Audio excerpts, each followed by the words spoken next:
March 8, 1945 marked the unsettling start of the Mary Jane Van Gilder mystery.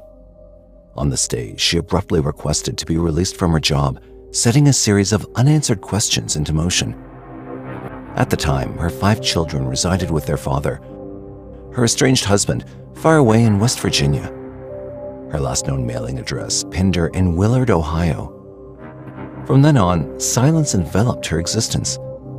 Her children, left in the dark, ultimately reported her missing to the Shelby Police Department in 2018, 73 years after they last heard from their mother. What would have compelled Mary Jane to vanish without a trace? What could have made her children wait until 73 years before filing a report to the police?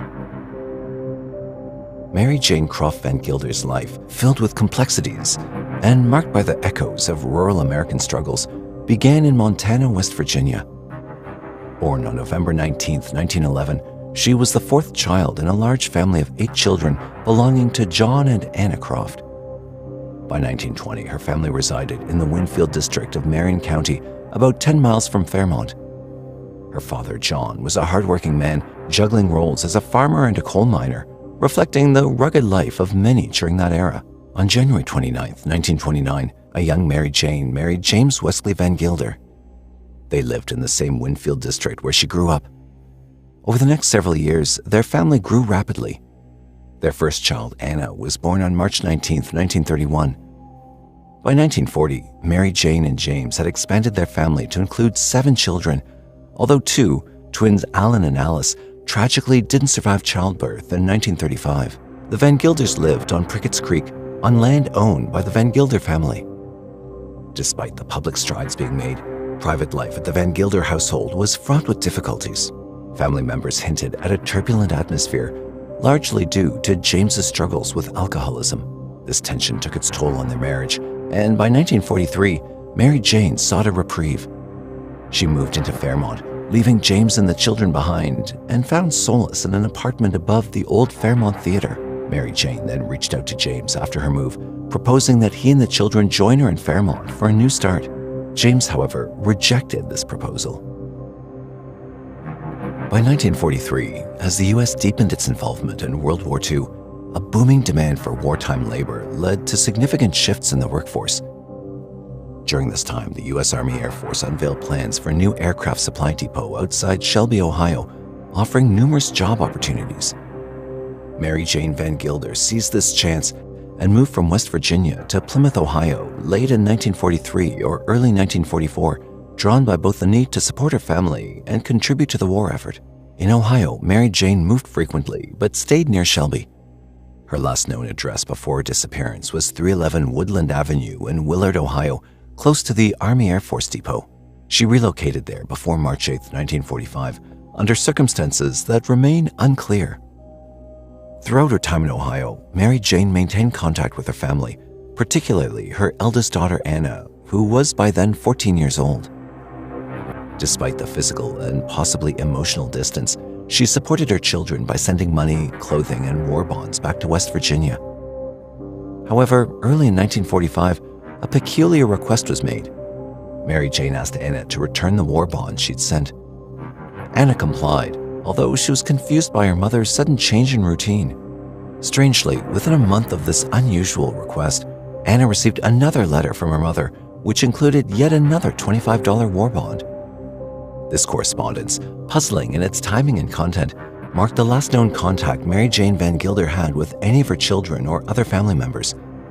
After this, Mary Jane Van Gilder's presence faded from the records. Her life and whereabouts dissolved into a mystery that would perplex her family and investigators for decades. In early 1945, Mary Jane Van Gilder made a decisive move that seemed to signal a desire for a new beginning.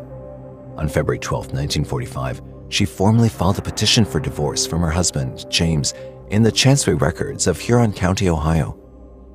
The petition, somewhat obscured by smudged ink, accused James of extreme cruelty and gross neglect of duty. Just weeks later, on March 8, 1945, Mary Jane resigned from her job at the Shelby Army Air Force Depot, citing the need to address added household duties. The ambiguity of this phrase left enough room for speculation. Was she planning to take her children and start anew, or were other pressures weighing on her? Back in West Virginia, by late 1945, James Wesley Van Gilder also sought to legally end their marriage. He filed for divorce in Marion County Circuit Court before November 23, 1945. On November 26, a divorce commissioner granted his request and awarded him custody of their 5 children, describing him as the proper person to have their care. The trajectory of Mary Jane's life took a mysterious turn after these events. Her initial petition for divorce was never resolved in her favor. Instead, it was dismissed on April 4, 1946, at her own cost and request. By May 25, 1946, any remaining court costs were deducted from a deposit she'd previously made. This notation marked the last official record of Mary Jane Van Gilder's existence.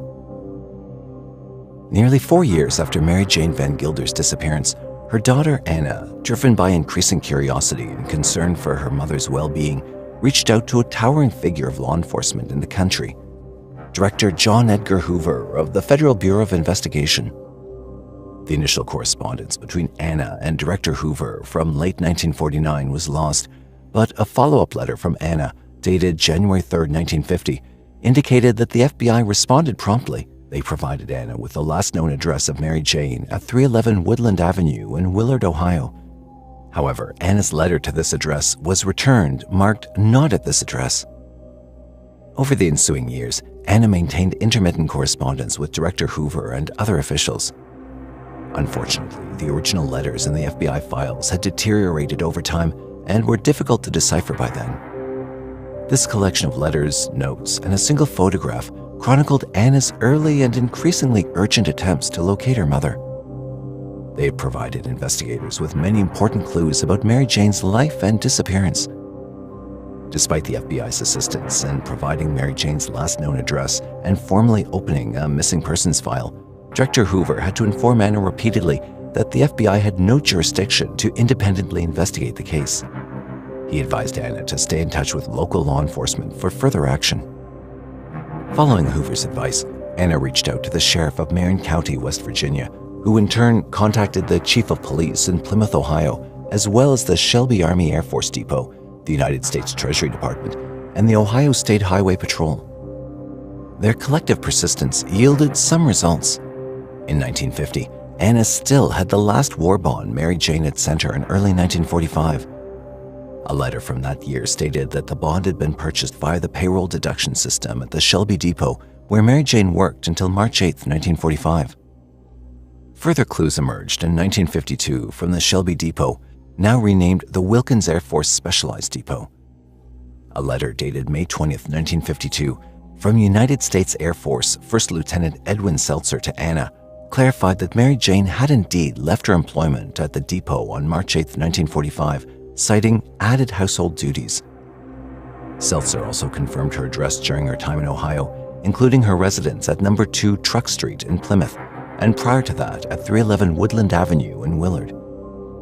Despite accumulating significant information, Anna hit a brick wall in her investigation by 1952. Her frustration was evident in a poignant letter dated November 25, 1953, to Director Hoover, expressing her desperation to at least hear from her mother, if not meet her. Director Hoover's reply reiterated the limitations of the FBI's role in her case. Decades later, a newspaper article in 2004 revived interest in Mary Jane's case. The article led to new testimonies, including one from Mr. William H. King of Willard, Ohio, who remembered Mary Jane from his childhood. King's recollections provided a vivid glimpse into Mary Jane's life during her time in Plymouth, but offered no clues about her fate after the war. Sergeant Tom Hines of the Plymouth Police Department also responded to the article, expressing a willingness to assist, albeit with realistic expectations about the challenges of such a cold case. Unfortunately, no substantial leads emerged from these renewed efforts, and no official missing persons case was opened for Mary Jane. For several years, the case went cold.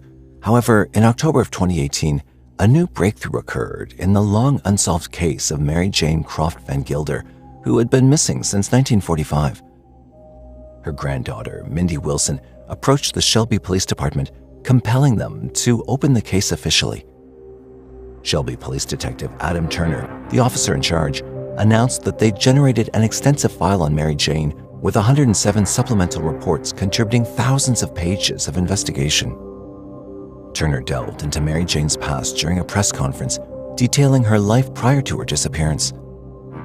Despite extensive searches, Turner found no previous investigations or mentions of Mary Jane in their police records. The breakthrough in the investigation came when Turner accessed Mary Jane's military file, which had been presumed destroyed. This file included her social security number, but tracking it revealed no activity post-1945. Yet Turner was persistent, analyzing every detail within the military files, which led to a crucial discovery. A page from her military file mentioned Percy L. Sebren, who had trained Mary Jane at the depot. Intriguingly, Percy later married a woman named Mary J. Sebren, who shared Mary Jane's birth date. Percy and Mary J. Sebren had children shortly after Mary Jane disappeared, suggesting why she might have cited additional household duties as her reason for resignation. Using Ancestry.com and other resources, Turner traced Percy Sebren Jr., one of their children, and contacted his family. Comparisons of photographs and signatures between Mary Jane Van Gilder and Mary J. Sebren, along with a DNA test performed in December 2023, conclusively proved that Mary J. Sebren was indeed Mary Jane Van Gilder. In 2024, a significant press conference was held at the North Central State College Kehoe Center in Shelby, Ohio, where Detective Adam Turner of the Shelby Police Department announced the resolution of the Mary Jane Van Gilder disappearance case, which had remained unsolved since 1945. After decades of mystery, the discovery that Mary J. Sebren was indeed Mary Jane Van Gilder brought mixed emotions to both her original and new families. Mary Sebren, a granddaughter, revealed that Mary J. had hinted at secrets she couldn't disclose before she passed away in 1990 from colon cancer. This left her family grappling with the reality of her hidden past and identity. The news was especially hard on Mary Jane's original children and grandchildren, who had missed and searched for her for 79 years, never understanding why she left. Wilson, speaking on behalf of Mary Jane's first family, expressed a profound mix of relief and sorrow at the closure of the case. On November 27, 1988, a simple missed phone call led to a chilling discovery. Robert Hecht never missed his weekly Sunday call with his out-of-state sister, but on that Sunday, silence hung heavy on the line. Worried, his sister contacted the authorities for a welfare check at his Rio Togas Road residence in Punta Gorda, Florida. 2 days later, on November 29th, their worst fears were confirmed. 58-year-old Robert was found lifeless in his home, mercilessly murdered. This quiet day had transformed into a horrifying scene. They investigated the case for a long time. Unfortunately, the case went cold for 3 decades. But just when hope dimmed, there was news again. What evidence could detectives have found after 30 years? And more importantly, who was responsible for this murder? Before we get into the future, let's revisit the grim scene. Investigators noticed that the scene itself painted a grim picture. Robert lay lifeless on the couch, and there was a heavy glass ashtray next to him, covered in blood. He'd been struck in the head several times. It was clear that the ashtray was the murder weapon, but there was no signs of a fight. This meant Robert was likely surprised or attacked from behind. He also appeared to have been dead for a couple of days, and the police estimated the date of his death to be the 27th, the day he missed his sister's call.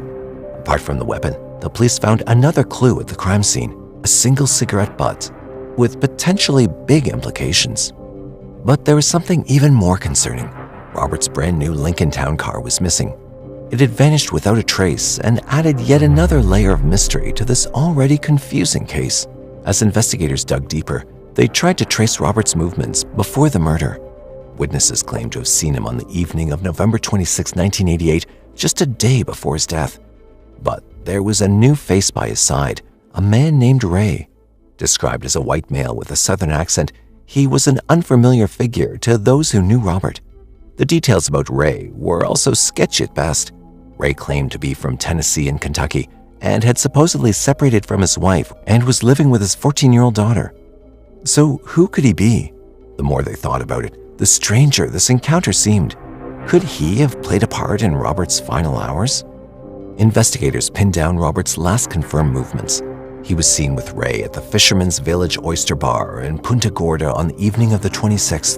Robert had even mentioned plans to visit another bar with Ray before heading home. This established a clearer timeline and locations for Robert's final hours, but Ray remained a ghost. His identity was the biggest obstacle in the case. The search for answers went beyond Charlotte County. Then a crucial breakthrough arrived. The police learned that on November 28, 1988, in a town called Lenoir, a man was spotted leaving a store and ditching Robert's stolen car, the Lincoln he'd just bought a month earlier. It had been left abandoned on Main Street in Lenoir, North Carolina, over 700 miles from Punta Gorda.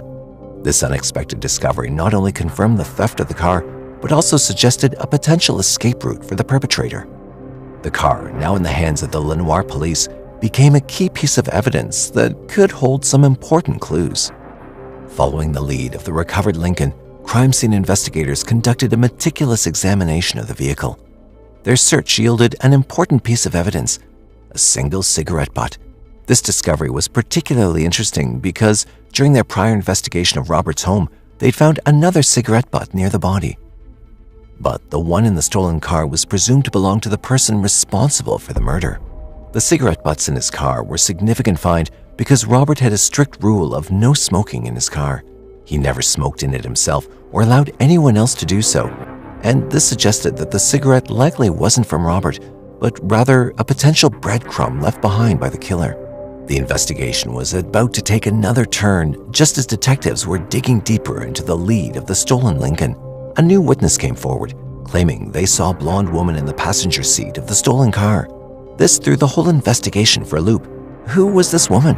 Was the blonde woman a random passenger or something more? Detectives tirelessly interviewed witnesses, searching for any inconsistencies that might lead them to the truth. As days turned into weeks, pressure grew from the media, but the Charlotte County Sheriff's Office stayed silent. The lack of motive, the mysterious Ray, and the surprising blonde woman all started to look like a planned crime gone wrong.